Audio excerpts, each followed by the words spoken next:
everyone, it's Misty and I want to welcome you back to another week of our Creative Weekly Wisdom episode.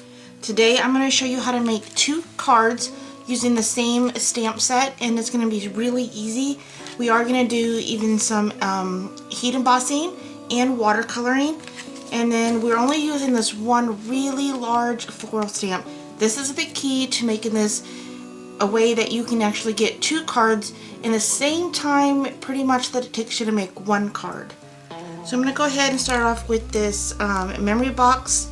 This is called I think it's called Create Beautifully. Here's the model number. This is a really pretty stamp set, and I'm even going to use the sentiments for my 2 different cards that I'm making. And I already did some prep work. So I'm going to have 2 A2 card bases made of 110 pound Neenah Solar White cardstock, and these are, if you don't know what A2 size is, it's just an 8.5 sheet of paper cut in half at 5.5 and then folded in half again to make a 5.5 by a 4.25 card. And then what I'm stamping on, because I'm doing watercoloring, I chose to use some watercolor paper. So I'm going to do my watercoloring with some distressed inks, and then we're going to do some heat embossing once we stamp. I am stamping today the image actually with Versamark ink. So this is a clear sticky ink, and I'm going to be using some Brutus and Monroe Gilded. This is a nice pretty gold embossing powder. So we're going to go ahead and get started. I already placed the image in here and lined it up and kind of calculated where I wanted each floral arrangement to kind of go. The best way I can suggest doing this is to make it kind of like on a diagonal. That way you're getting a good portion of the image on both pieces of your card. It depends really on the size of your image. My flower arrangement happened to be kind of on the narrow side, so it's just long and narrow. So I really had to do that diagonal kind of way.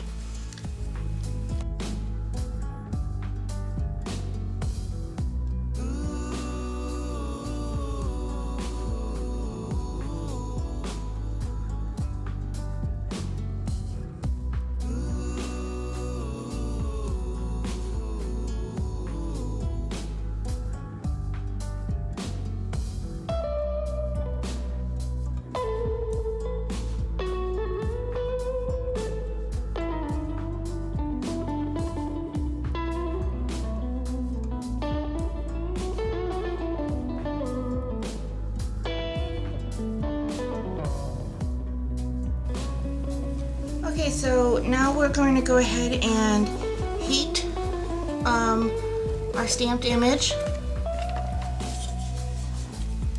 And I just wanted to share a little tip that when you're heating, you're going to want to make sure to, once you turn on your heat gun, to hold it away from everything, just like towards your ceiling a little bit, so let it get nice and hot. So that way, instead of it warping your paper, it can just heat up your embossing powder really nicely and melt it.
can see that I had messed up this stamp when I was stamping.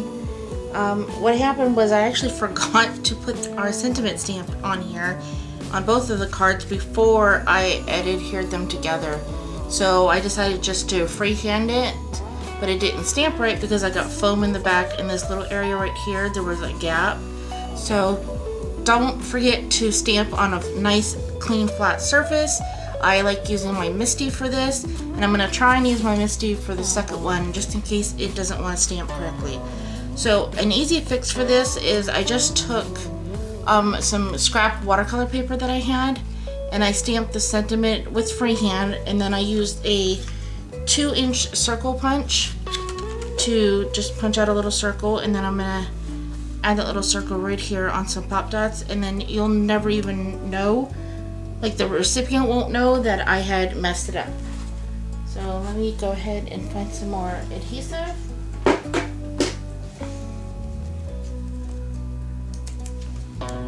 So I'm gonna also put this, give it some dimension, since it's like a random element that I got on here.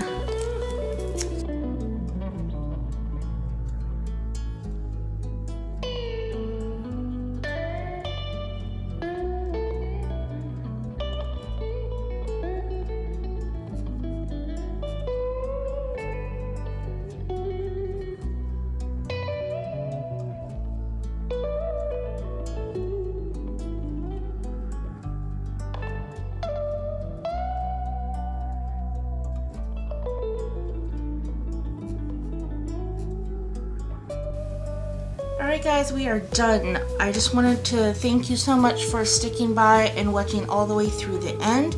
I hope you enjoyed it. I hope you give some of your larger floral stamps a go, and you don't have to have just one card front with them. You can cut it up however you like. I also have done the same type of process with bookmarks, and it's really fun to get the multiple projects out of it. Also, just the tip of your stamping. I hope that you found, with my mistake, and learned how you can not scrap your whole card front and just make a little element or cover to go over it. So thank you guys so much for watching, and I'll see you next time. Bye.